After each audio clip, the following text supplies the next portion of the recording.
Tozana batu mususu ebele oyo bakoki koleka comme ba député. Mais malheureusement loi o tozana yango ezana ba muselu ebele na kati.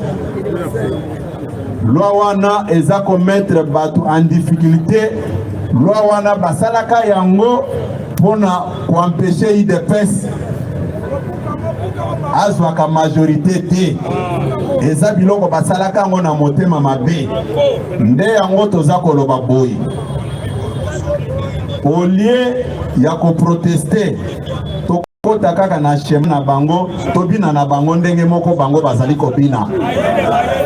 Sunga biso sela biso ndenge sela ki bana Israël tango avant robota ma Jean Baptiste pimela kabuya maloba nkolo nzambe pimela e maloba akosumu kisa biso bana na yo tata nzambe pimela e maloba nkolo sunga biso bana na to bete ko ya manama senga mi ya kabuya te.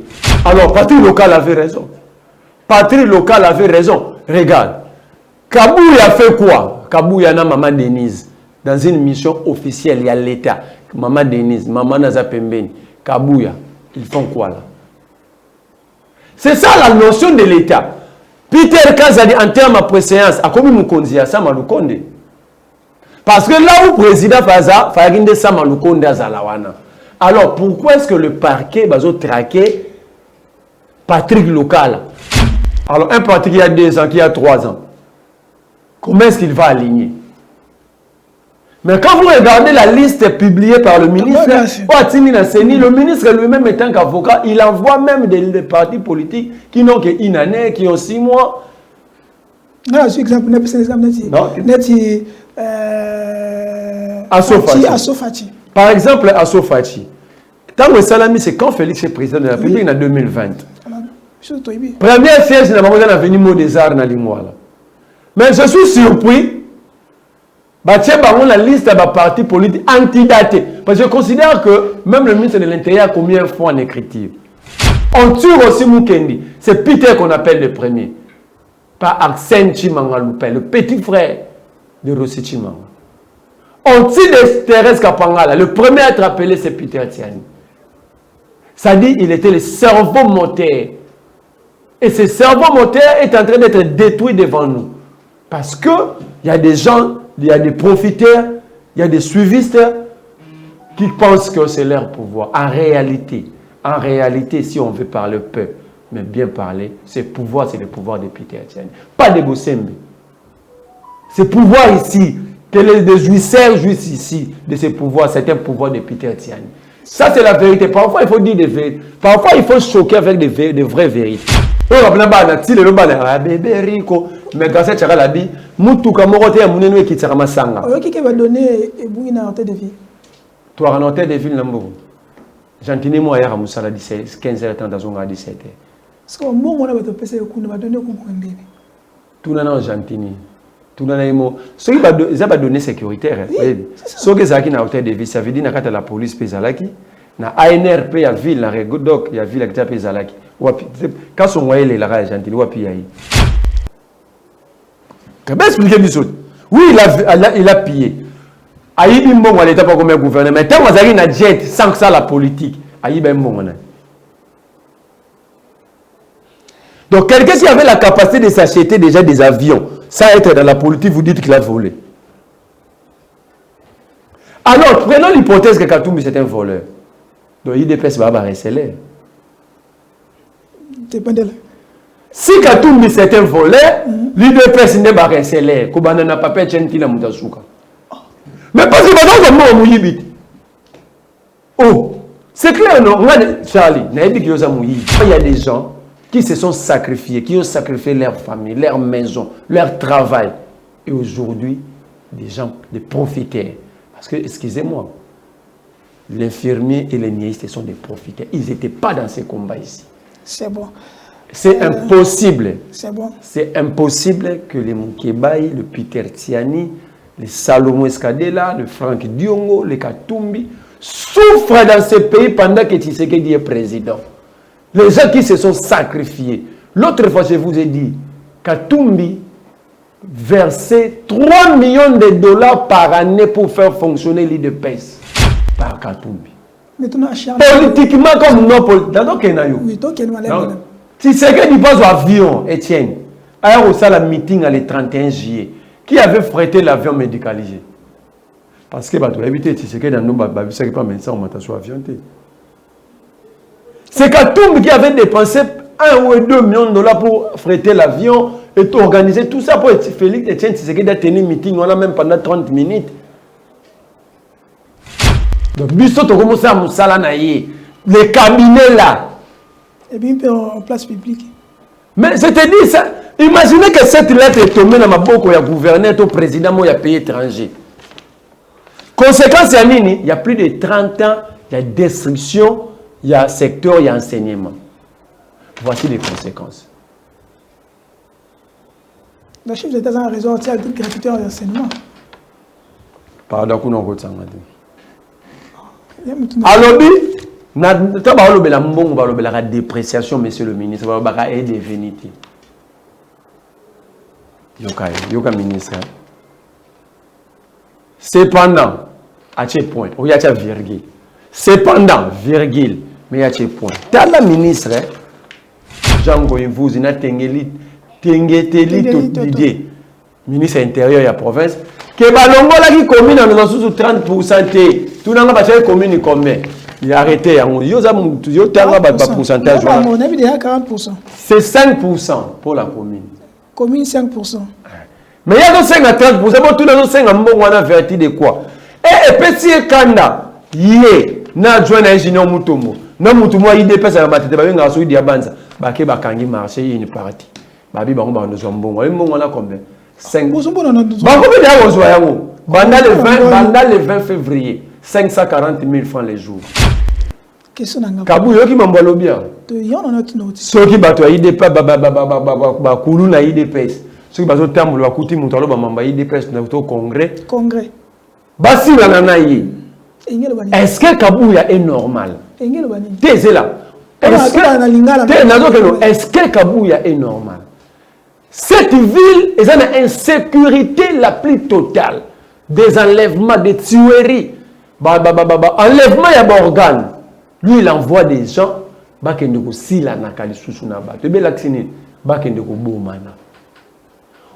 je me pose la question, où est le procureur? La relation dans le modèle de la lettre, il y a a 4 et 5 autorités dans la lettre. Sous Félix. Sous Kabila, on n'a jamais vu des lettres comme ça. Bien mes voix. Ils ont mal géré le pays, mais sur le plan textuel et administratif, il n'y avait pas de choses comme ça. Ça, c'est une aberration. C'est le niveau le plus bas à bas régime tout le monde. C'est le régime le plus bas.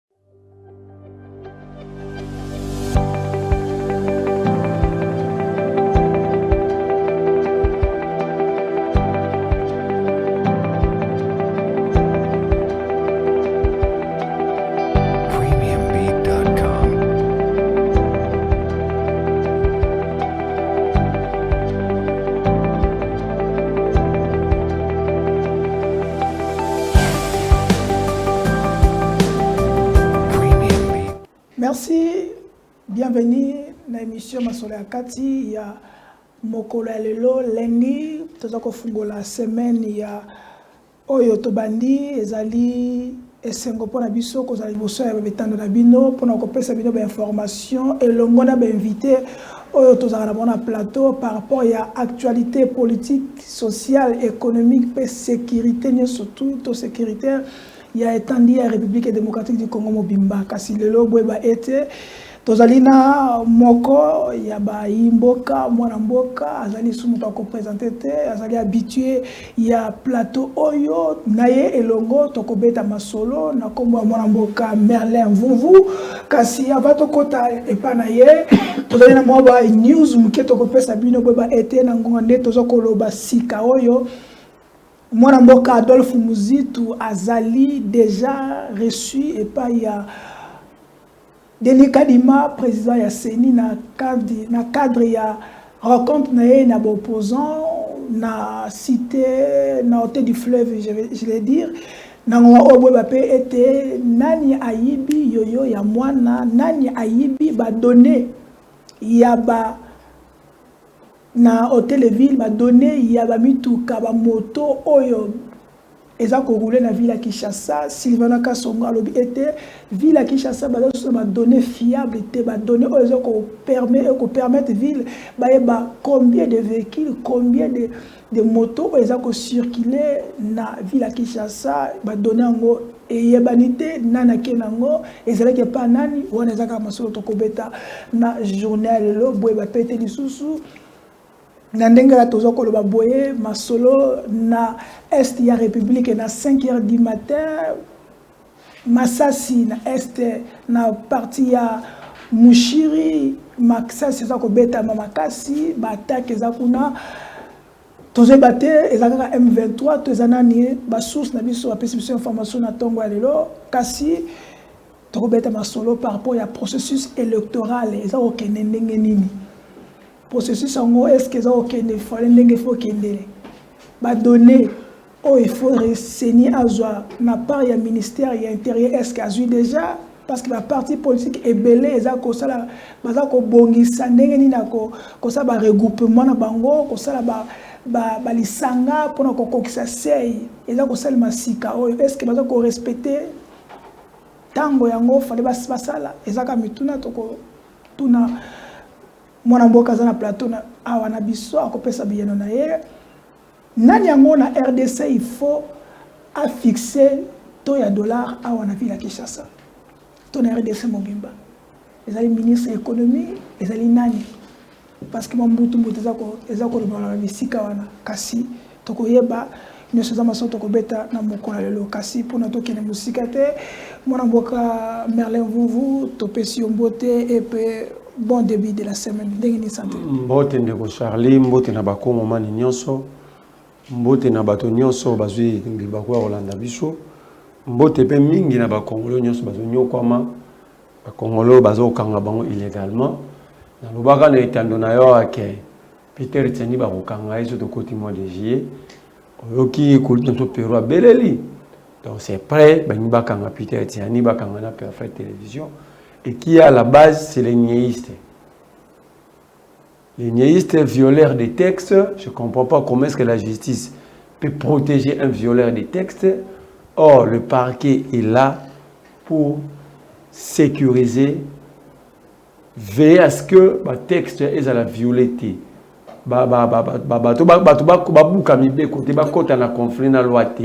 Si on a côté dans conflit la loi, tout de suite le parquet est là pour l'interpeller. Mais au moni awa les niéistes abuki mibe kondenga lingi mutatuni ete les niéistes au bacha dirigera c'est ça quand d'abord vous prenez Christian Bosembe ce que vous mi kanda koma violation ba texte ba faute d'orthographe trop et je comprends que c'est un médiocre qui peut placer un autre médiocre à la place morale et à responsabilité parce que incompétent mutu aza compétent à cause d'un médiocre qui était appelé ses responsabilités, qui se semblent à se rassemblent. C'est ça, non, c'est ça, c'est ça, ça, déjà yebani. Ou à sali, à continuer au sale. Et c'est tout bandé le lobayango. La violation n'y a pas de salamiao. À quel titre ça l'usage de faux? Quand tu n'as pas Pierrot à l'imbolia, on m'a l'empoisé mon pandissan. Dernier rapport, il y a monitoring et soit le numéro 49. Il y a comme le numéro 51. Or, en réalité, rapport Rolanda, et l'anda qui faisait le numéro 50. Donc, il y a faux en écriture. Wapi bateau, parcours administratif, parcours normal, le salaire pénal. Zawapi. Quand les niaïstes violent tout, aux yeux et aussi de tout le monde, où est celui qui doit veiller au respect à la Constitution et à la texte de la République? Le coup là, dans le mois de juin, les agimbo mois d'anniversaire, à continuer à fêter l'anniversaire. Total attend nous na juillet boende à Rolanda Maramboan. Na contexte wana poto za si je na bisoté na contexte wana ndenge mutu azo président ya institution ya droit de démocratie ya régulation ya audiovisuel ceux qui m'ont a violé la loi, toi à sali usurpation, il y a des textes. Il faut procurer aya ko saisir nango. Premièrement, la plénière devait se saisir. La plénière lui c'est ça. Deuxièmement, il a violé des textes réglementaires, c'est violer automatiquement la Constitution. Parce que ces textes ont été jugés conformes à la Constitution. Donc, ce qui veut dire, le cours administratif, par exemple le Conseil d'État, devait juger une irrégularité ou qu'il y a une violation sur le plan administratif. Mais d'ailleurs, le faux en écriture, c'est une infraction pénale. Or, le procureur est là à la recherche des infractions. Comment on peut permettre, le procureur peut laisser un monsieur commettre un faux en écriture et ça passe. Et ça passe comme ça, on laisse ce type-là continuer. C'est ce que dit Merlin. Oh, mais tout de suite, mais on cherche à arrêter Peter. Peter est à conflit avec qui? Qu'on nous dise qu'est-ce que Peter a violé. Parce que c'est lui. Là, voilà. Parce que non, je suis d'abord chez Peter. Parce que c'est lui qui a commis un faux en écriture. C'est qu'il continue à gérer une institution. Peter a commis quoi? Qu'on nous dise, Peter Tiani a commis quoi? On veut l'arrêter pour avoir fait quoi? Le péché à Peter Tiani, parce qu'il est journaliste. Peut-être parce qu'il critique le péché à Peter Tiani.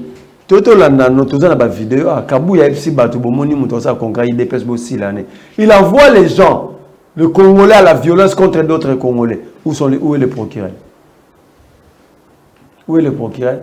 Qu'est-ce que Peter Tiani a fait de grave que Kabouya? Kabouya nous a dit ici, il va distribuer les armes.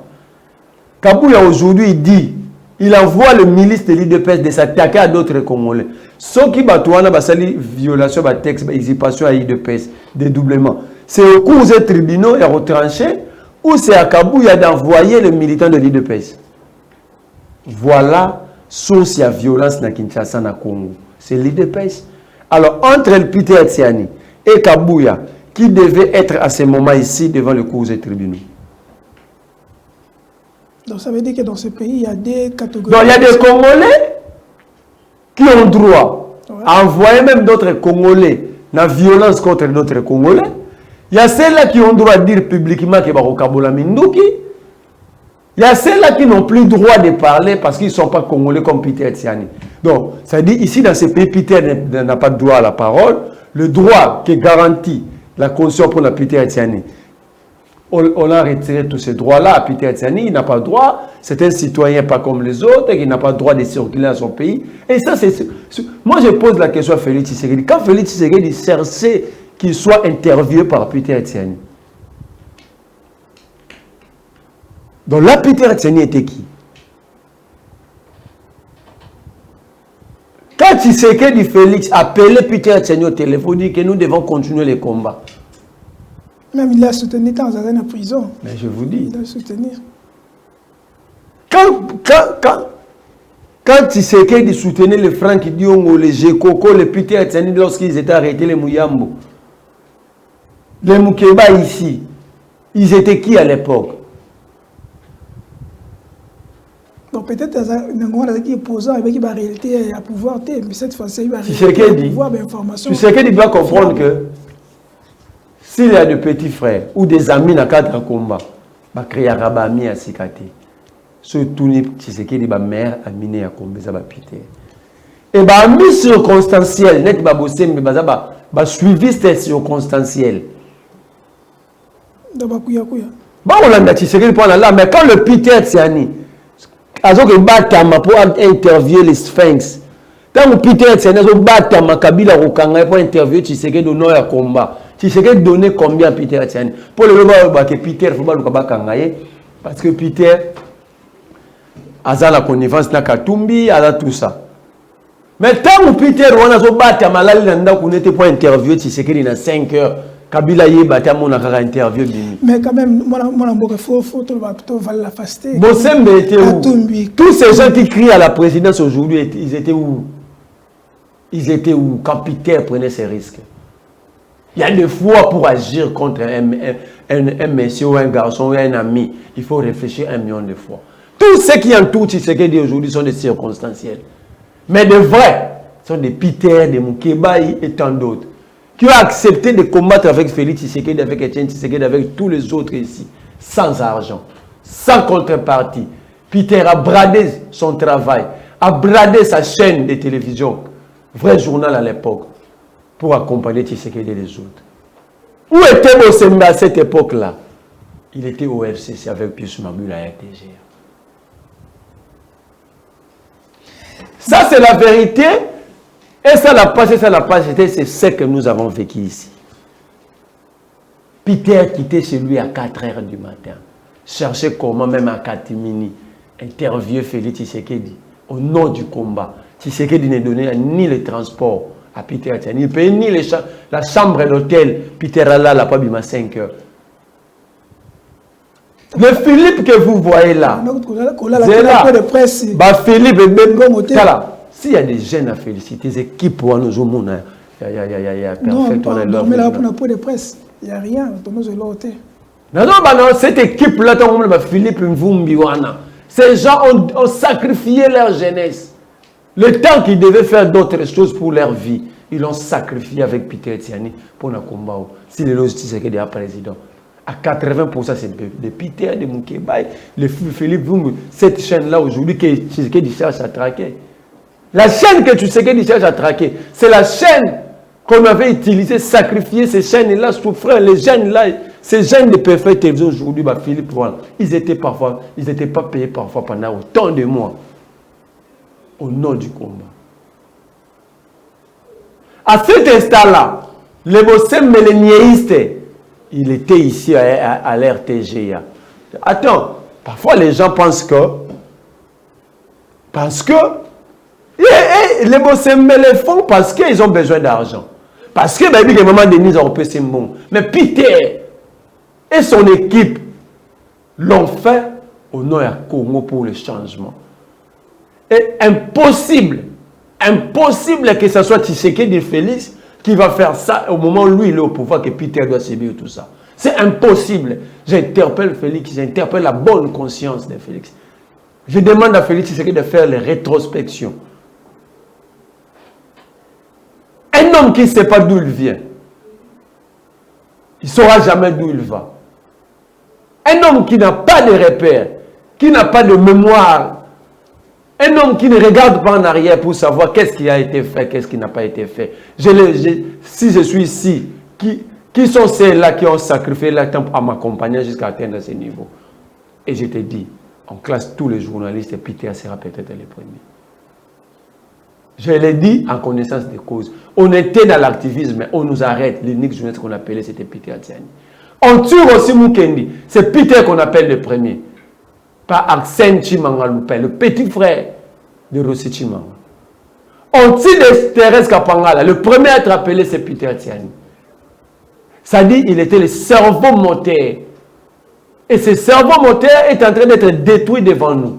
Parce qu'il y a des gens, il y a des profiteurs, il y a des suivistes qui pensent que c'est leur pouvoir. En réalité, si on veut parler peu, mais bien parler, ce pouvoir, c'est le pouvoir de Peter Tiani. Pas de Bosembe.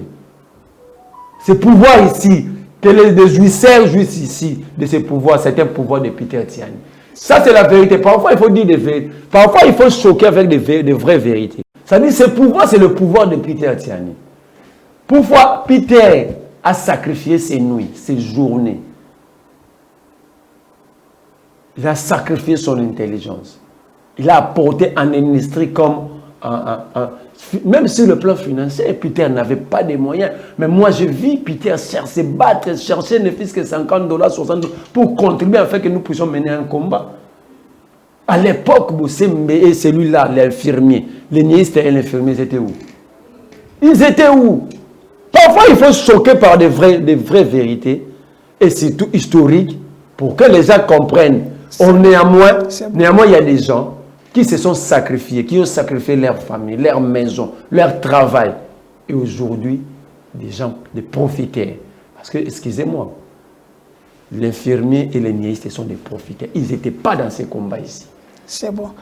C'est impossible. C'est bon. C'est impossible que les Mukebai, le Peter Tiani, les Salomon Escadela, le Franck Diongo, les Katumbi souffrent dans ce pays pendant que Tshisekedi est président. Les gens qui se sont sacrifiés. L'autre fois, je vous ai dit, Katumbi versait 3 millions de dollars par année pour faire fonctionner l'IDPS. Ça, c'est la vérité, je te dis. Kabouya, Augustin Kabouya. Faut pas me citer Kabouya Zanganga. Ayo répondre sur ça. Kabouya Zapirera Nganga Imana. Tant que bongo c'est Kabouya Abia Zabelema. D'abord, il ne va pas débattre avec moi parce que son niveau pose problème. Vous trouvez média Morbo Yanaï. Tu sais que c'est Katumbi qui payait 3 millions de dollars. Basango de batinde wana pour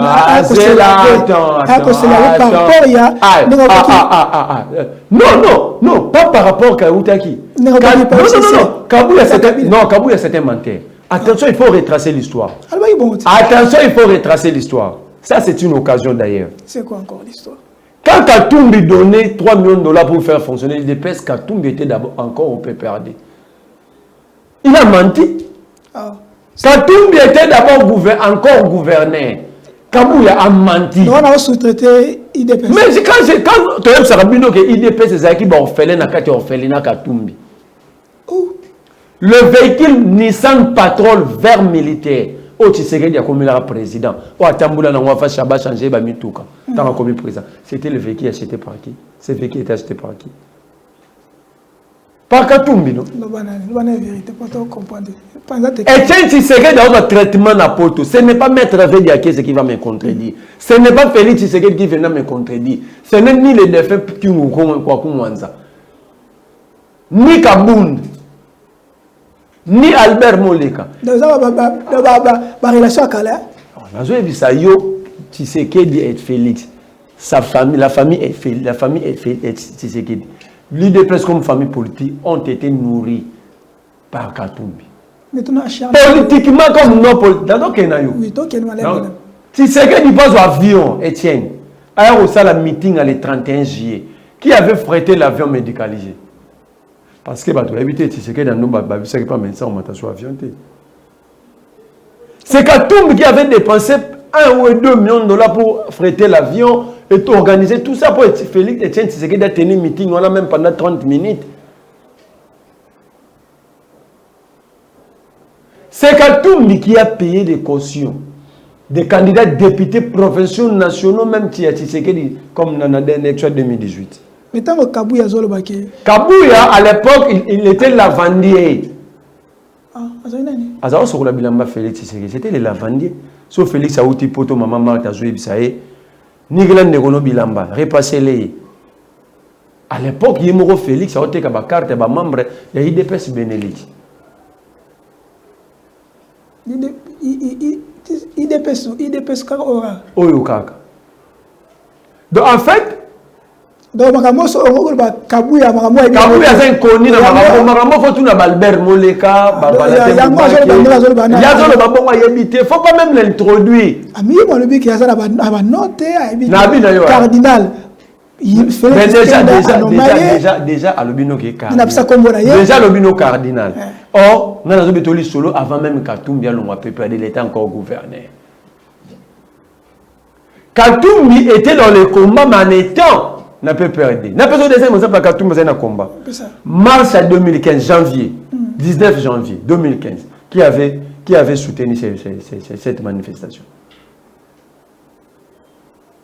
Est-ce que Batouba a dit que mars ou en janvier, le 12 janvier, Bafayou nous va tout mobiliser, na caméra na carte parce que caméra n'avait plus l'argent. Caméra comme Hollande Mbongo, pas le lora comme c'est la molène interfédérale. Oh. Oui, ça c'est la vérité. Alors, ce que c'est une caméra $100, alors tu ne pas Pierre Kangoudia. Les pacificateurs. Mais il y a pas Yves Bouya. Le bas de Yves Bouya, le bas vérité quand Moukeba était en prison. Parce que Moukeba a continué prison, Moukeba a participé à la marche à janvier. Parce qu'il était en prison. Moukeba est bima en juillet 2015. Tout le monde a Bouya, on va se battre dans CNews. Tu vas voir de Senga comme Vital Mbongo pas soutenir, bon, Vital les envoyer chez qui? Chez moi. Chez Kangoudia, chez Molendo, puis on peut ça combien $100. Caméra était par terre.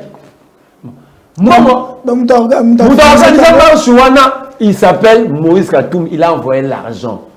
Plus de $400,000. Donc, ce qui gouvernement. Ceux qui ont gagné un combat contre Kabila, il y a l'eau électorale en 2015. En dehors, sacrifice sa population. La population s'adhérait à qui? Mais le moyen logistique pour tous les c'était Katoum qui avait donné l'argent. Non, c'est là qu'il y a raison. Non, ça veut dire ici, l'UDPS, tout le monde peut critiquer Katoumbi, sauf l'UDPS. Aucun monsieur de l'UDPS est autorisé à critiquer Katoumbi. Pourquoi? Mais comment est-ce que le Boko est laissé au Rofingan? Comment est-il à niveau de l'UDPS va voyager, va foutre hôtel, ils appellent Katoumbi. J'ai été livré. Qui a soutenu le congrès 2011 à l'UDPS? Mais le congrès a soutenu qui peut pas être des candidats, mais Katoumbi était encore gouverneur au PPRD, mais il a soutenu. Donc, il y a un congrès parce que si vous avez un bon, mais Kabouya congrès. Mais c'est le CG. Est-ce que Kabouya est sérieux avant 10 minutes avec Kabouya? On préfère, on préfère plus Ayoka Mouana dans le premier maternel que Kabouya. C'est là. Non, personne n'a l'accès image. Non, personne image. Est-ce que vous dit que il ne peut pas que du Félix Azari, chef de file, il y a opposition à dialogue à Saint-Cyr en 2016. Il ne peut pas que du vivant, bango tout, y compris nos oppositions à l'époque, au Bafaol, Banani, bango tout, Badiongo, Babouya a signé accord à Saint-Sylvestre parce que Katoumbi a signé un exil. Est-ce que c'est bien? Oui, c'était quoi la motivation? Katoumbi. Quelle motivation? Si Katoumbi était étranger, pourquoi Bango va livrer étranger à Zonga?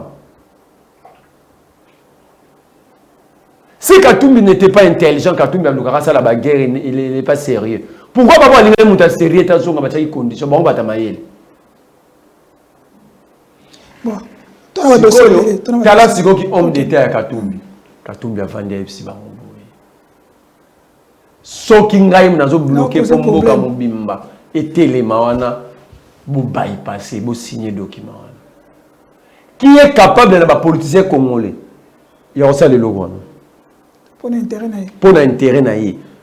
Et lui, il a candidat président, soit pour façon faciliter à postuler, mais il se sacrifie. Qui a la capacité de se sacrifier comme ça? Jean-Pierre même dans la prison, ma boy candidat bima la partie naïe. Mais Katoumbi met son argent. Attends, Katoumbi met son argent pour financer l'opposition. Il prend l'intérêt pour se laver. Mais il s'est sacrifié. Mais comment vous doit se laver? Ah, se laver. Tout ce qui est logique, nous. Quand se laver dans la politique. Façon, mais il dit. Non, comme crédible opinion. Non. Est-ce que c'est là? Katoumbi a tout amène. Katoumbi, il est le seul politicien où il a exil à un jet privé, sans à la gouverneure. À l'époque, à son budget, il avait pillé l'argent. Comment expliquer Bissot? Oui, il a pillé. Aïe, bon, à l'état pas comme un gouverneur. Mais tant qu'on a un jet sans que ça la politique, aïe, ben bon. Donc, quelqu'un qui avait la capacité de s'acheter déjà des avions, sans être dans la politique, vous dites qu'il a volé. Alors, prenons l'hypothèse que Katoumbi c'est un voleur. Donc, il dépasse pas à receler. Si Katoumbi c'est un voleur, l'UDPS n'est pas receler. Kobana n'a pas fait la Moutazouka. Mais parce que maintenant, on m'a oh, c'est clair, non? Charlie, n'a pas dit qu'il y a un mouyibi.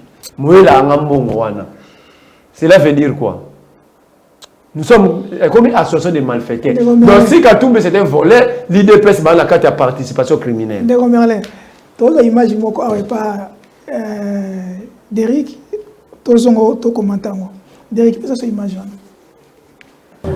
Eza secrété, puisque Nazako Kabatu Bazoloba, CG bomba yango soki ozosolana bakandidat oyebisa bango likambo oyo ya ba mosaïque c'est une réalité toyokani malamu nazozela pe ba rapport ya bandeko bandimi ko travailler na ba mosaïque puisque loi électorale nde permettre makambo wana to violer loi te toyokani et puis nakoyebisa bino boye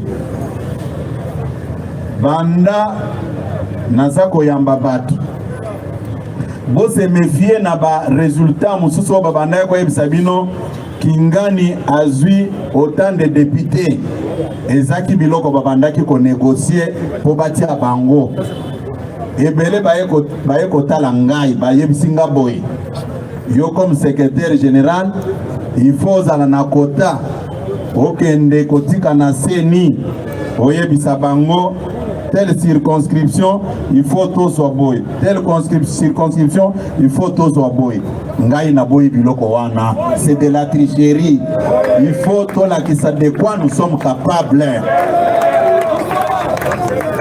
yango na kosenga bino boy ba candidat na biso oyo ba postilaki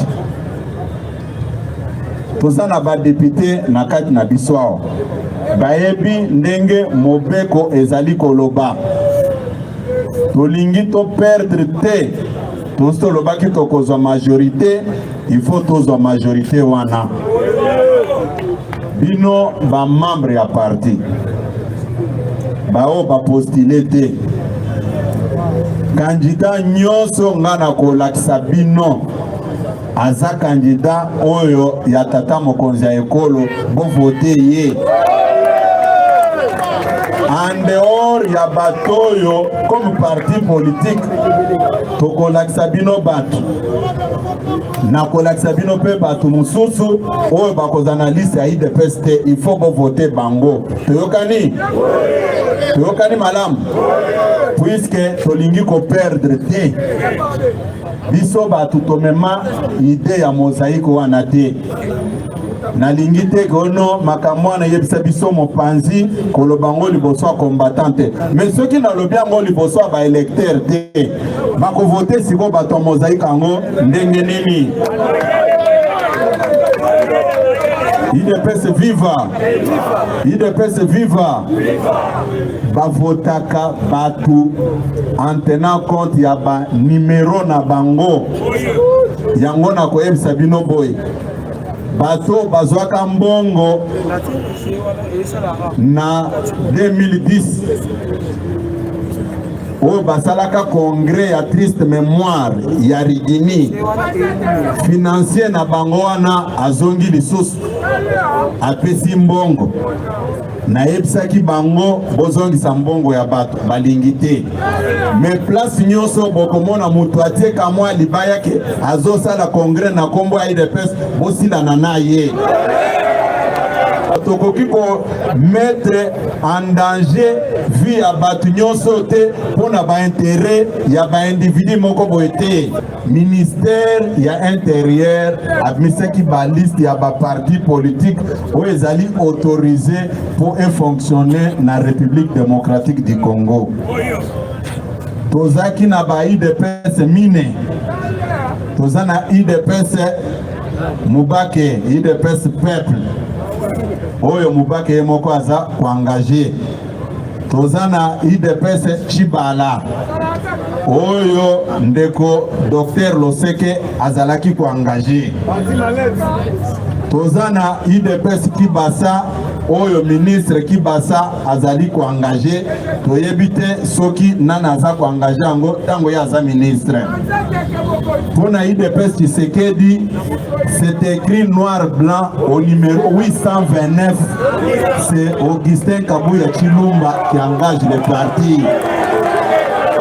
soki yo oyoki mutu IDPS viva oyoki mutu alobi ono nous aurons des problèmes aux élections aza muyibi akende kozongisa mbongo ya batu.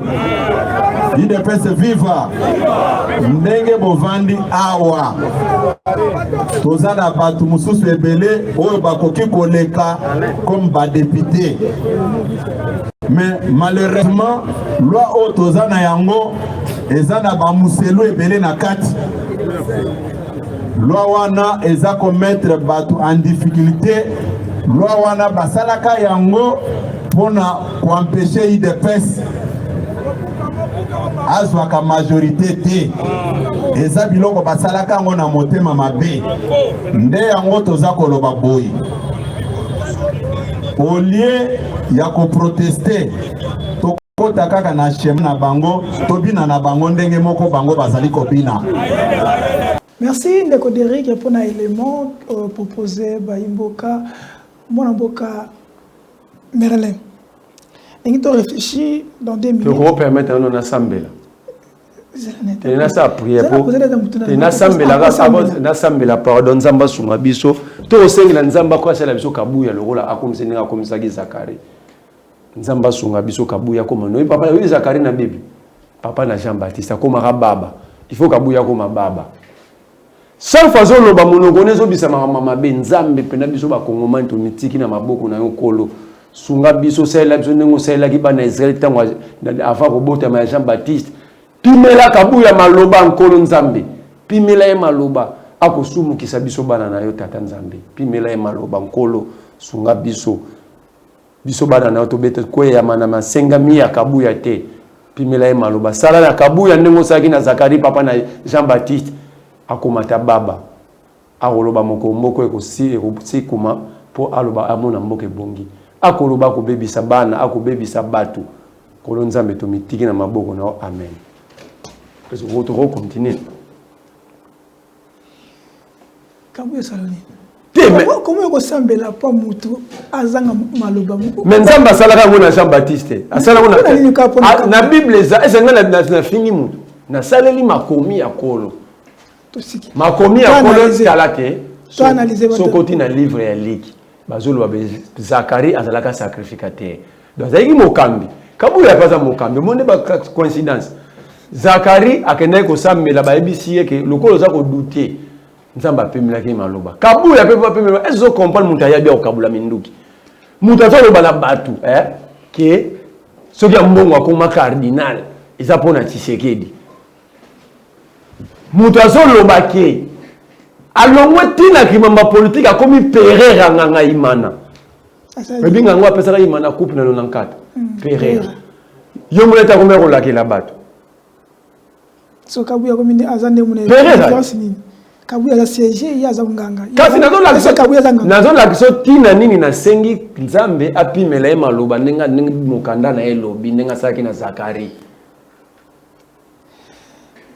keso nanga Kabuya yoki mambo lobia to yona not note soki bato ya IDP ba kulu na IDPS soki bazo tambulo bakuti muto aloba mamba IDPS na to congrès basi na yi. Est-ce que Kabuya est normal? Est-ce que Kabuya est normal? Cette ville est une insécurité la plus totale. Des enlèvements, des tueries. Enlèvement, il y a organes. Lui, il envoie des gens. Où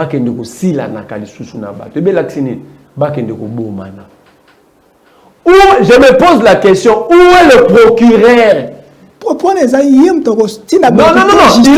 Non, il a dit. Oui, il a dit. La justice est là pour encadrer la société. La justice n'envoie pas les gens. Raison pour laquelle Sosali m'a bien justice est kangayo. Mais justement, il est notre. Ceux qui sont comme le lot,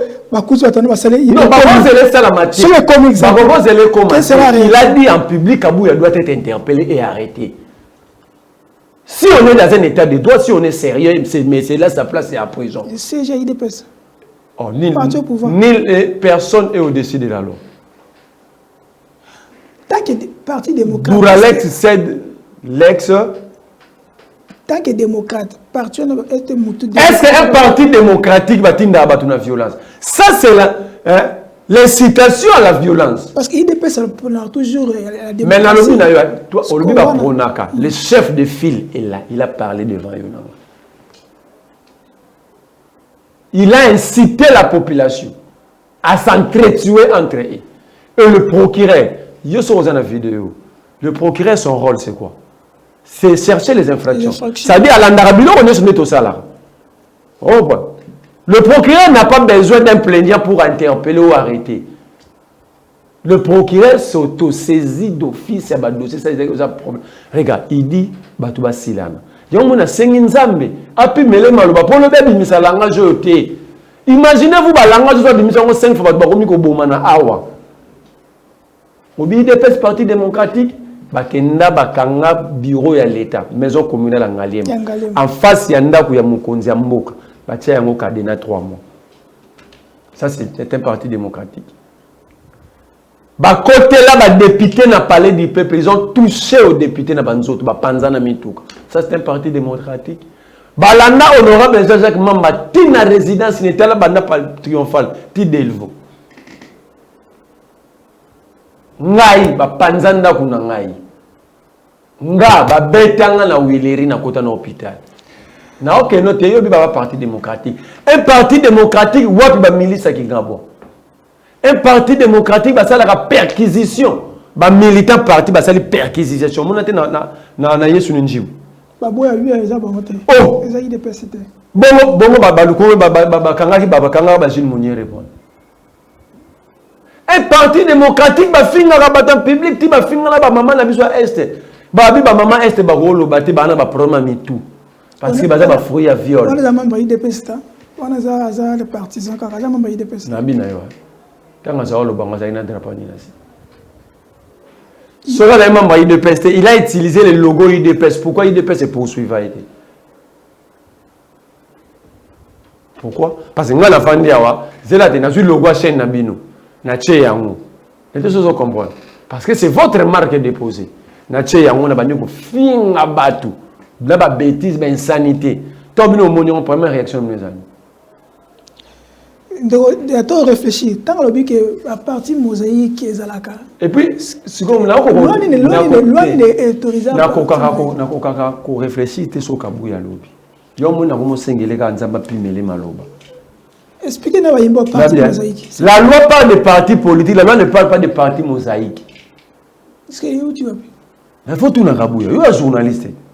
Non, ici nous sommes en train de réfléchir. Mais comment est-ce que je vais réfléchir sur des absurdités, sur des bêtises, des insanités? Donc, moi, ça me rend handicapé intellectuel. Moi, je réfléchir sur la mosaïque. Il dit le parti mosaïque. Est-ce que la loi parle des partis mosaïques? La loi parle des partis politiques. Ça, c'est un des deux.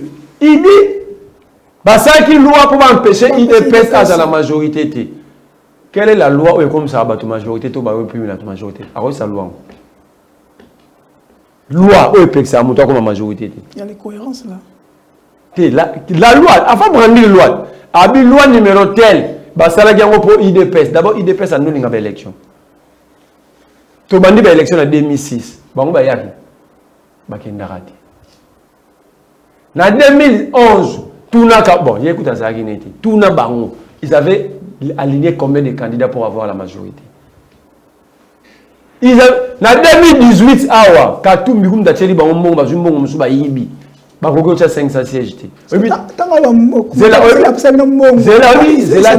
IDPS a combien de candidats en 2018? Bah, 375. Bah, un quart, il y a un siège déjà Liban. Un parti comme ça qui aligne moins de candidats, bah, on a pour la majorité. Et c'est Kabouya peut regarder les bateaux sérieux dans le La maximisation et la chance pour la majorité, c'est d'aligner les candidats par rapport au nombre de sièges au Bourg. Quand vous alignez moins, d'abord, si vous alignez 500 candidats, ce qui existe déjà, tous les 500 candidats vont voter, vont voter. Ça, c'est normal. Ça, c'est déjà normal. Et on peut avoir une chance, si vous avez 500, vous avez 80, 200. Maintenant, vous avez aligné moins. Ça dit que vous réduisez la chance d'abino. Alors, quand vous avez aligné moins de candidats par rapport à 500 sièges, comment est-ce qu'il parle de la majorité? Et c'est pas péché, mais on va aligner 500 candidats. On appelle ce chiffre. Surtout, on a mis IDPS. On va aligner 375 au lieu de 500 candidats dans la nationale. Alors, quand vous alignez moins, comment est-ce que vous aurez la majorité? Donc, comme il y a une question par rapport à l'élection, CENI a signé des preuves à candidature, il y a des candidats. Maintenant, on propose une image, Derrick représentation image, tout réfléchir par rapport à un regroupement, par rapport à une candidature, ça se fait comment? Par rapport à la timing. La candidature n'est pas ça. Oui, tout image, tout réfléchir. Parce qu'on a un membre de l'Union sacrée, on se voit par rapport à ça. Et Derrick représentation image, pardon. Mais que bon, il pouvait changer parce que peut-être qu'il n'avait pas encore trouvé ce qu'il recherchait dans ces deux premiers ministres. Alors, le nouveau ministre vient, il trouve déjà trop de il y a déjà un retard. Un retard accumulé. Parce que Peter Kaz a dit, n'a que 3 ou 4 mois. Or, la loi dit qu'on devait transmettre les listes de partis politiques. On devait le faire 12 mois avant. Année passée. Pour le regroupement politique, 3 mois après. 3 mois après. C'est-à-dire, mais jusqu'à le week-end passé, j'ai vu le ministre de l'urbanisme sortir un regroupement politique. Maintenant, alors que ça doit être transmis, on doit transmettre ça 3 mois avant le scrutin.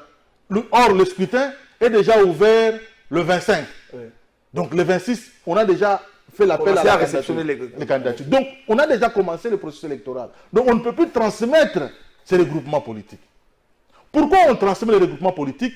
Pourquoi la loi électorale exige qu'il faut transmettre 12 mois avant?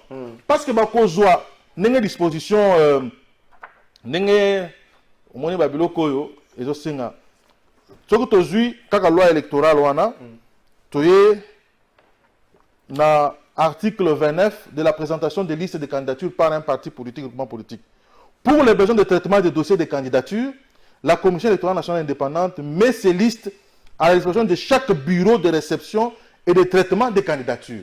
C'est-à-dire que quand on veut faire de la CENI, il y a distribué un bureau. Parce que quand on a déposé un dossier, parti Boui, qui a mandaté le parti, les listes qui a signées. Parce que c'est très important pour la recevabilité de votre candidature. Est-ce que la CENI aura le temps de faire tout ça? Parce que déjà, ce bureau est formé depuis lundi. Est-ce à ça transmettre déjà la liste on a politique Congo mobile. Tu as vu accessibilité dans le Congo, dans le Congo mobile. Et puis le recrutement politique, lobby. Alors, mais, donc vous comprenez que l'État ne peut pas violer ses propres lois. C'est pas quand même bien. Na pesi ndeko nanga Kalafa Imbote na invité na maître Robert Kainga azali membre Union sacrée. Yozali moko opposition mais azo réfléchir en tant que citoyen congolais par rapport au processus électoral ndengeni batikaka ba regroupement et pour le ministère intérieur vers la CENI na taimi to tika nango. Est-ce que c'est possible, c'est faisable? Premièrement, en réalité, un parti qui n'a pas 5 ans ne peut pas concourir. Un parti qui n'a pas 5 ans ne peut pas concourir. Donc, on a parti à Jean-Marc Kaboun, parti na biso INR, est-ce que ça parti il y a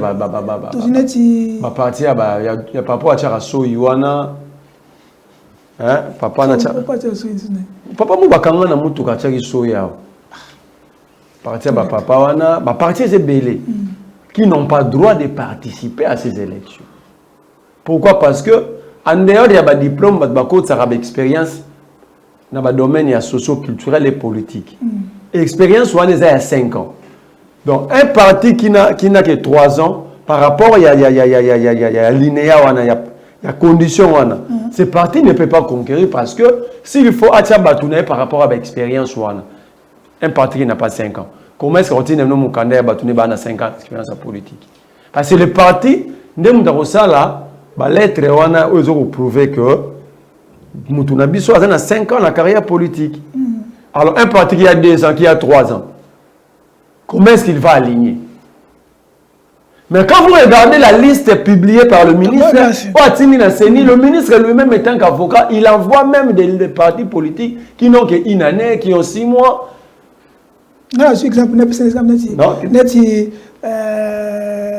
Assofachi. Par exemple, Assofachi.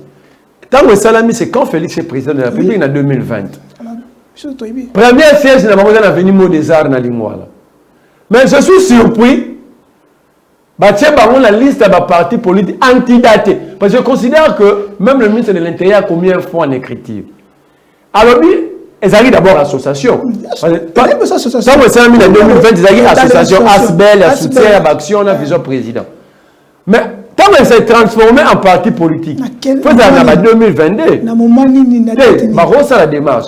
Mais c'est sans une liste telle que publiée, c'est en 1993. Presque 30 ans. Donc, sans une 93, ça fait 30 ans. Félix Tshisekedi a 60 ans aujourd'hui. Dans 93, Félix Tshisekedi avait 30 ans d'âge. Dans 30 ans d'âge, Félix était qui pour passer les vies et le parti pour la vision.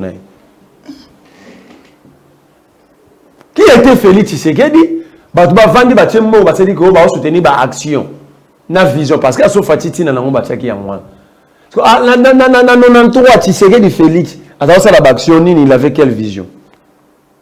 Parce que surtout Clémence, il était membre de l'UDPS, donc il était dans l'ombre de son père. C'était la vision de son père. Donc si on a ma vision de Tshisekedi, comment est sa vision de Fati? Est-ce que même le ministre Yemro Peter Kazadi, il s'est dit sérieux, être sérieux, quand il pose des actes comme ça? Par exemple, il transmet dans cette liste-là plus de 21 partis qui n'ont pas le droit de concourir parce que, et ça l'a mis dans date 21 partis créés. Nous sommes un parti tshisekidiste. Parti Union des nationalistes et Union des révolutionnaires tshisekidistes. Tout tshisekidiste. Donc, fasciste. Et ça a mis le 3 mars 2022. 21 partis. Tu vas vérifier dans la liste. Est-ce que ces partis devaient être transmis à CENI parce que va concourir? Non, ils n'ont pas le droit par rapport au regard. Il y a un article qu'on appelle ça, il y a expérience. Alors, tant que parti est en 2022, et le gars, par exemple, Marley, vous comme candidat. Nabi Getina là, n'a pas diplôme, et au plus arrêté, il faut une expérience. Parti où on est en 2022, et au plus, c'est une expérience à 50 ans pour notre candidat. C'est quoi le regroupement? Ok, non. Ça veut dire, cette liste-là, ne va pas partir qui Kabouya Zolo ba mosaïque. En fait, en politique, ce sont des partis mallettes. Les partis sont zangatina. Mais bon, il y a un trois oui, qui vont tricher. Il dépêche au tricher 300 députés à créer une autre mot. Kabouya Zolo ba mosaïque yango. Ne pas partir en ils ont le droit de participer, mais ça les forcing va transmettre la liste dans banque. Donc maintenant c'est Kabouya avec son niveau bas, il va imposer à toute la République la ligne à suivre au détriment des textes. La loi veut que ma partie concourir dans 5 ans, plus de 5 ans d'existence. Mais Kabouya nous dit est-ce que Kabouya est sérieux? Est-ce que moi va gérer un bon point? D'abord, en réalité, Kabouya est qui dans ce pays? C'est le CG à partir au pouvoir. Mais attendez, on a des fausses kitoko. On a CG à partir nanga. Attendez, on a CG à partir à Bahati, à Mosso. Donc c'était secrétaire d'un parti politique comme tous les autres partis. Pouvoir. Non, la loi. Papa, mais c'est une violation. C'est là qui prouve que nous ne sommes pas dans un état de droit. La loi de 2008 sur la garde républicaine. C'est là la loi de. Moi, je parle des textes. Non, je ne suis pas le moindre. Je suis le CG. Français, les gens de l'FCC. Son niveau pose problème. Kabouya Hotel déjà il y a un problème. Quand tu regardes Kabouya, tu comprends qu'il y a un problème. C'est là. Un pays est dirigé par des textes ou par des emails. La loi sur le parti politique, l'obélité au parti présidentiel au parti politique. Donc s'il est secrétaire général, il est secrétaire général au même titre que le secrétaire général du parti. Quand on appelle des secrétaires généraux dans le ministère intérieur, des secrétaires généraux dans le ministère intérieur, pour qu'ils nous représentent le parti dans la réunion sur le parti politique, Kabouya a le il y a au fond dans l'icône, dans la tribune place à ministre. Alors dans la même place, il y a des Devos, Babili Kambale, Batutu. Alors il n'est rien. Vous avez parti par regroupement. On a relation. Il est passé mon salle recoupement. Mais le corps électoral est déjà appelé. Quand nous sommes partis à mon ancien, mais la semaine prochaine, et on dit qu'on a regroupement. Il y a une dépense. C'est quoi le processus électoral? Bon, quand elle est RNI. La loi veut que 3 mois avant lancement et scrutin, il faut transmettre la liste de regroupement. Tu vas faire le regroupement si vous avez déjà laissé vous le regroupement en juin. En début juin, mais appel au corps électoral. Et ça l'a mis en juin. Alors, comment est-ce que liste il y a regroupement à la fin? Parce que cette liste il y a regroupement viole déjà la loi. Alors, ceux qui violent la loi n'a plus raison, droit à exister. Alors, tu as une élection. La loi dit que pour la transmission de la liste de la parti politique, il faut ça une année, 12 mois. 12 mois. À moi. Mais quand le ministre Lambiso en transmettre la liste, c'est un quand? Est-ce qu'à transmettre en 12 mois?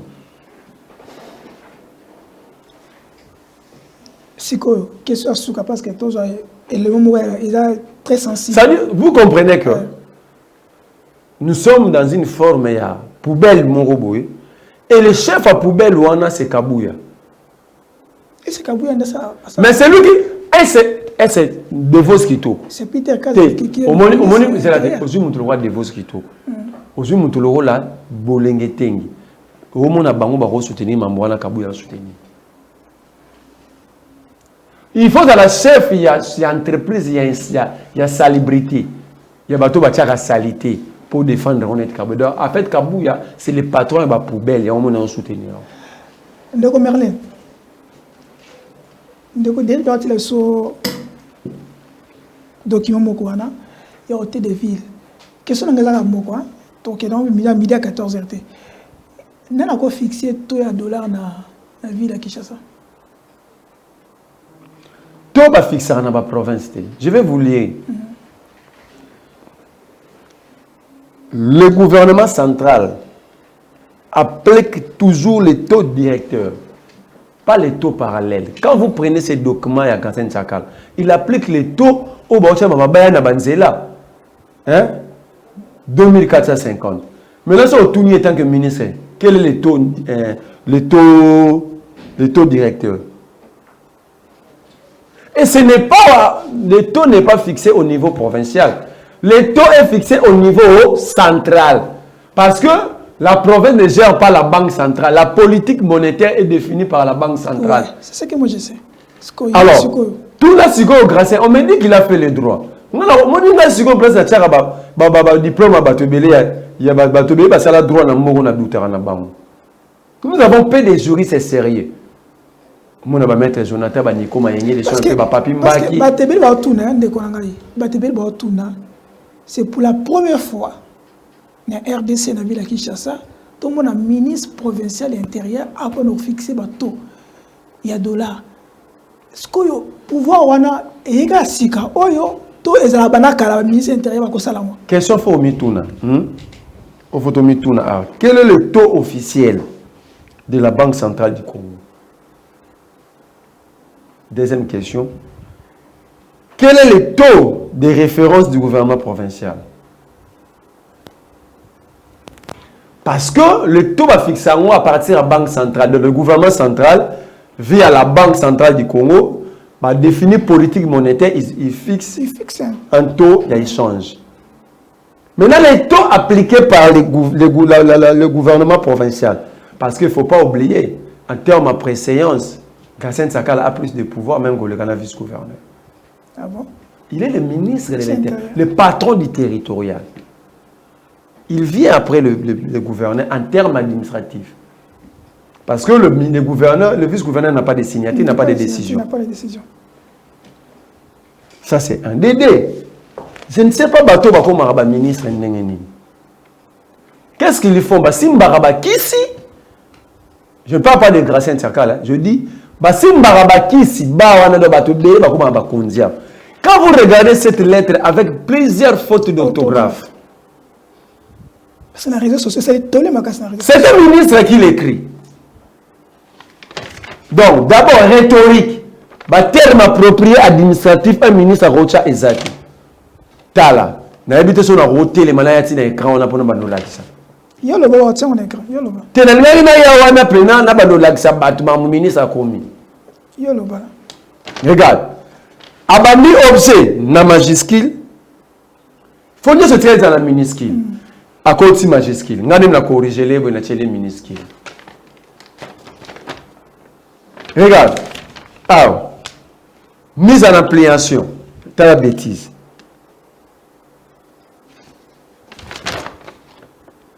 Il écrit déjà à madame. Et c'est à madame, mais madame n'a pluriel, monsieur n'a pluriel. Les notaires. Ah, à combien? Les notaires. Atie, je viens, maintenant, sous atie, vous. On a comme instruit, il y a comme instruire. Le ministre a bossé le monde. Ah, bah, la date était. Parce que la date est déjà référée. On a dit qu'on bien assez par rapport à Kinshasa. Avec un fait immédiat. Le ministre ne le sait pas. Donc, Bissot, on commence à Moussala Naïe. Les cabinets là. Et bien, en place publique. Mais je te dis ça. Imaginez que cette lettre est tombée dans ma boucle, il y a gouverneur, au président, il y a pays étranger. Conséquence, il y a plus de 30 ans, il y a destruction, il y a secteur, il y a enseignement. Voici les conséquences. Le chef d'État a raison de toute gratuité en enseignement. Pardon, qu'on en retient. Alors, la dépréciation, monsieur le ministre, est devenue. Yoka ministre. Cependant, à ce point, il y a virgule. Cependant, virgule, mais il y a ce point. T'as la ministre, cependant, on a vu par ailleurs, en effet, il y a toujours virgule. Mais il y a remis cependant à ce point. Il continue. Le ministre. Cette lettre, bon, peut-être attends, cette lettre, qui a signé? Donc, même si un ministre attend à rater. Donc, il y a des cas où dans la relation de modèle à la lettre, il y a dans la sorte à 4-5 autorités dans la lettre. Sous Félix. Sous Kabila, on n'a jamais vu des lettres comme ça. Bien mes voix. Ils ont mal géré le pays, mais sur le plan textuel et administratif, il n'y avait pas des choses comme ça. Ça, c'est une aberration. C'est le niveau le plus bas à bas régime tout le monde. C'est le régime le plus bas. Dans toute lettre, on écrit le montant en lettres et en chiffres. Mais ici, il n'y a aucun montant écrit en lettres. Il n'y a aucun. Abi, cependant, bêtise à ce point. Comme nous le savons tous, point. Le taux d'échange est devenu. Le taux s'est déprécié. Notre monnaie, il y a une dépréciation du taux d'échange par rapport à mon abichou. Il est devenu volatile. Donc le taux c'est au masculin, il met volatile au féminin. Non, c'est là. C'est là. Et occasionne de grandes pertes en termes de recettes. Occasion de grandes pertes. Il n'y a pas un adverbe de quantité, mais à refuser qu'on accorde les deux.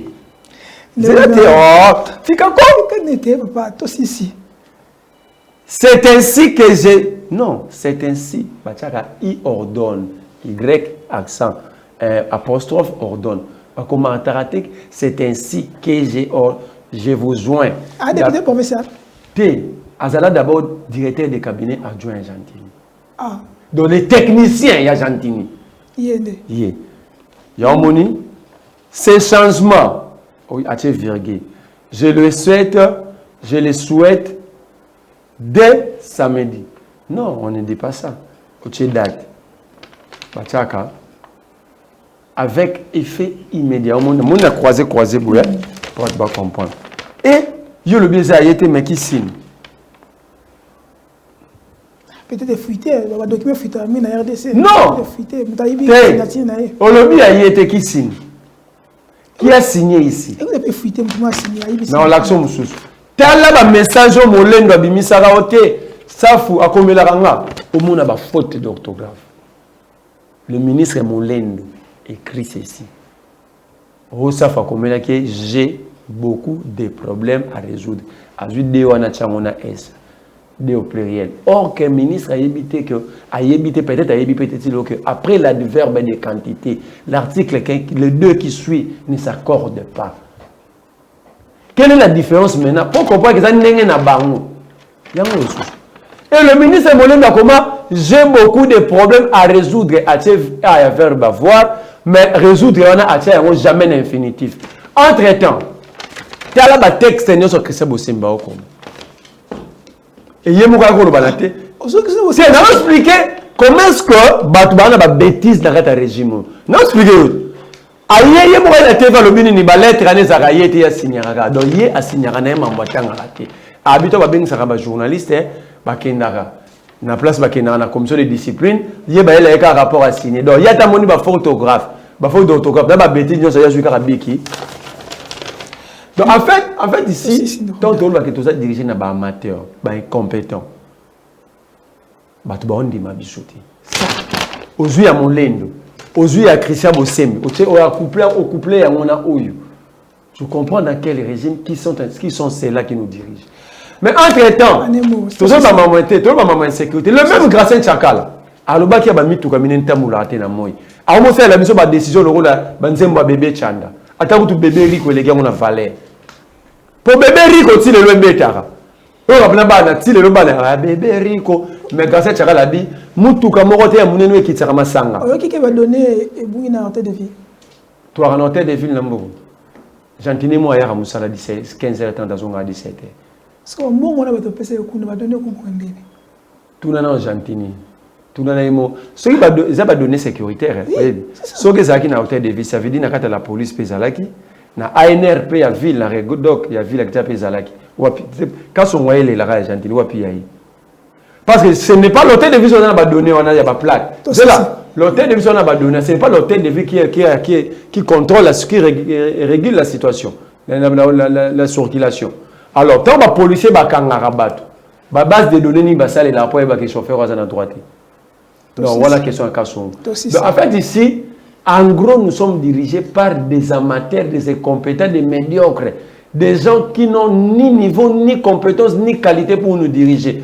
Conséquence, regarde l'état de la République. Non, l'action de l'Europe. Et pardon. Tosisi. T'es là. On soit document, on sait où tu sois dans le document. Tout ça, on a pas de document administratif. T'as la lettre ou l'administratif gouverne Bougoumès à ma tête à comment. Pour le niveau de diriger, je veux que Bougoumès est français non. Mise en demeure d'évacuation de l'emprise publique, madame ou monsieur. Madame ou monsieur. C'est là, c'est là, émission. On a dit le côté là, le régime, yo côté là, yo côté là-bas. Na 5 000 pardon, beaucoup de blancs, 5 000, na 5 000. Or, Monique Batouba, mon yo côté là-bas. Yo la lettre administrative, monsieur, tu dis la grâce de Sakala. Toké na bossé, ba faute d'autographe na ba violation. Toké na molem de sagom na l'action, ce qu'on a na Bougoumès. Bougoumès a commis madame ou monsieur, pas comme madame et messieurs. Il y a comme madame ou monsieur, vendeuse ou vendeur. Ok. Dans les cadres. Mais il y a un c'est comme la signé Mikando.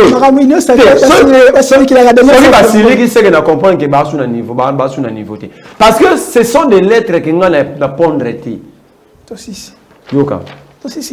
Dans le cadre de la lutte contre l'insalubrité prônée par son Excellence, Monsieur le Président de la République et chef de l'État. Le Président de la République et chef de l'État. D'une part, de l'opération coup de poing lancée par l'autorité urbaine, monsieur le gouverneur de la ville de Kinshasa. Mais c'est l'autorité urbaine. À combien d'autorités urbaines? Ma commission, monsieur le gouverneur de la ville de Kinshasa. D'autre part, il y a une tautologie dans la bêtise dans la lettre administrative. D'autre part, et en exécution du programme d'action de la commune, tous les administrés, opérateurs économiques et autres usagers de la municipalité de Matete sont tenus à s'impliquer à la mise en œuvre de mesures visant à l'assainissement de l'environnement. Ainsi, il est lancé une mise en demeure. Pour mon lettre, du début à la fin, ça n'a pointé, ça n'a virgule. Mon lettre, il y a ils ont un signe de ponctuation à ta mort. Si. Na cité, pardon pour ça. Si cité. Si go bourgmestre ma tête, quand on a cadre ba électrice maintenant là ça, bourgmestre ma tête, à lobby azotinda batu ba finga maman agira ka marcha ma tête. Ado pesa bango arrêté ya Kimbuta. Il y a 2011, à lobby il faut pas pesa ke mbongo recette, il y a marcha yeba ma tête pas payer 30%. La petite raison parce que ah ba lobby bien, 20% que na ville, 30% na commune. Ils ont arrêté à temps à Kimbuta. Mais bourgmestre là on appelle ça Mikano Gilles Moukoum. Mais avant ça dit que un arrêté né et anilaka arrêté Moussous. A évité que notre électrisme administratif né a évité que arrêté ami balé yango signé en 2021 par Jean Goyevouzi na Tengeli Totidie ministre intérieur de la province que balongola qui commune en sous 30% té tout n'a pas fait commune combien il a arrêté yango yo tanga ba pourcentage on a vu déjà 40%. C'est 5% pour la commune. Commune 5%. Mais il y a 5 à 30%, bon, tout le monde 5 à mon on a verti de quoi. Et petit kanda, yé, na joint ingénieur Mutombo. Na Mutombo il dépasse la matete, ba nga so di abanza. Ba ke ba kangi marché une partie. Ba bi ba ngo ba no zombongo. Le mbongo na combien? 5. Ba combien de ozo yango? Banda le 20 février. 540 000 francs les jours. Donc, tu as dit que na joint na di abanza. Maman on habité tenga na kota na bêtise oté à Komeli président ya assemblée provinciale Godepoi. À Komela non ba autorité budgétaire. Parce que ba marché urbain mongo na bango kota na recette à ville. Et ça le rôle la régie financière. Ba mongo na bango nde ba pesa ka villa sala musala. Ba défendre ka budget liboso ba député. Ba za ka contrôler na commission et confine assemblée. Yango a Komeli bango, a Komeli président assemblée. Godepoi. Oazo longwa wana. O bana bandal batinda ki abebisa kisasa. Ndaki sasa bebe za bana bandal babebisa kisasa.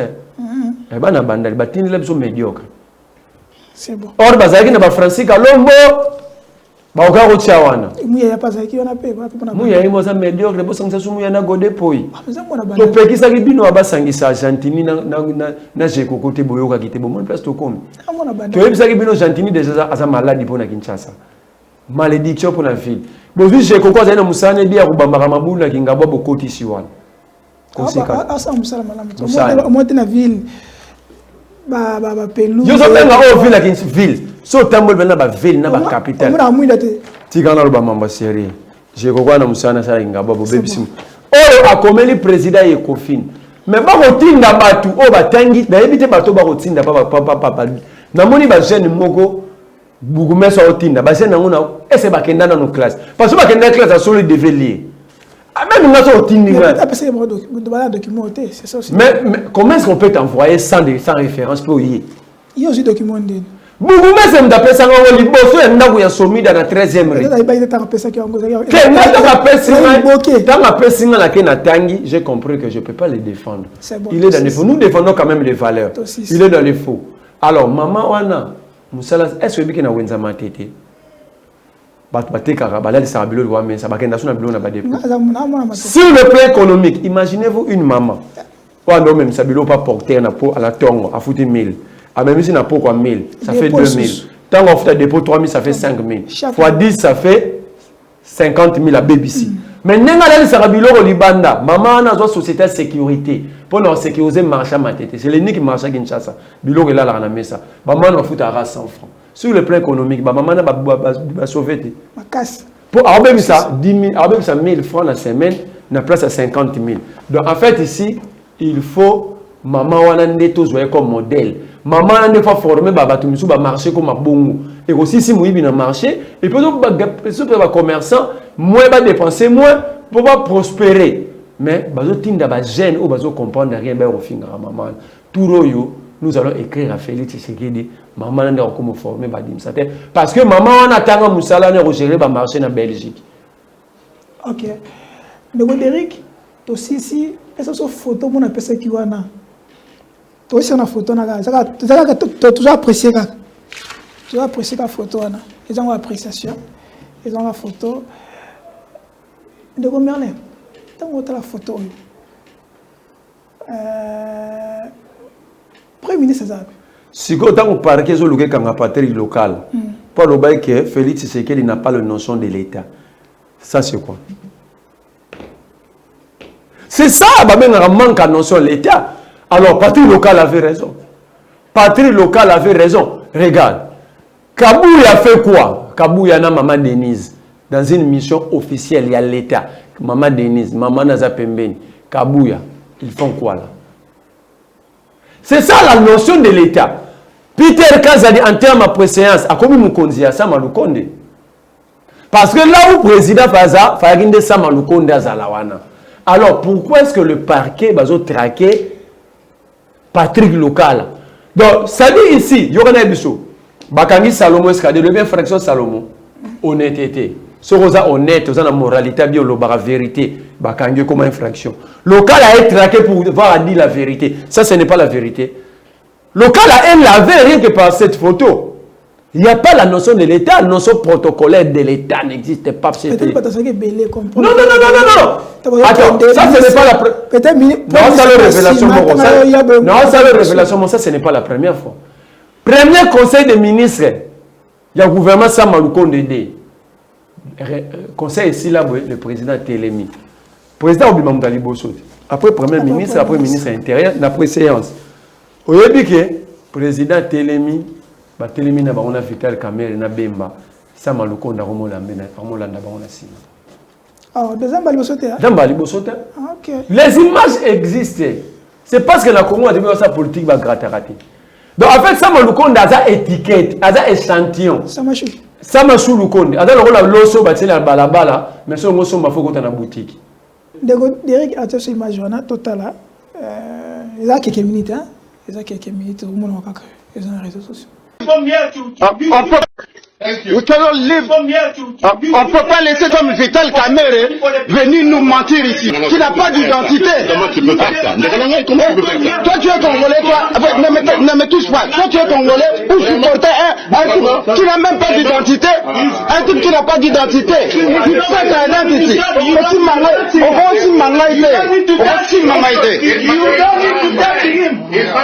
C'est tout à fait normal, un peuple en colère. Est-ce que vous savez combien de côtés en Congo ou en diaspora par année? C'est plus de 50 milliards de dollars. Au diaspora, allez ça. Quand vous calculez pour tout le monde, il y a 50 dollars. Ça dit, on va souffrir pour nos hommes. Ils souffrent. Est-ce que vous imaginez que nous avons poto à 5 heures, il va rentrer à 23h01 et dans un pays où le ministre et le député sont un million. Alors, cette colère, c'est ça l'expression. Vous prenez violence, c'est Kabouya. Mais simplement, Vital doit comprendre encore, la fin est proche et le peuple a soif. En général, ici comme à l'extérieur, comme à l'intérieur, le peuple a soif du changement. Le peuple comprend que trop c'est trop, les choses doivent changer. Merci, on est fini. C'est ici que ton souci m'a salué à l'élo. Et là, ma soeur à 4, tu te mets ma soeur à 4. Et ça, la conférence, c'est moi le banquier. N'a pas de monter. Beaucoup de monde. À la prochaine. Bye bye.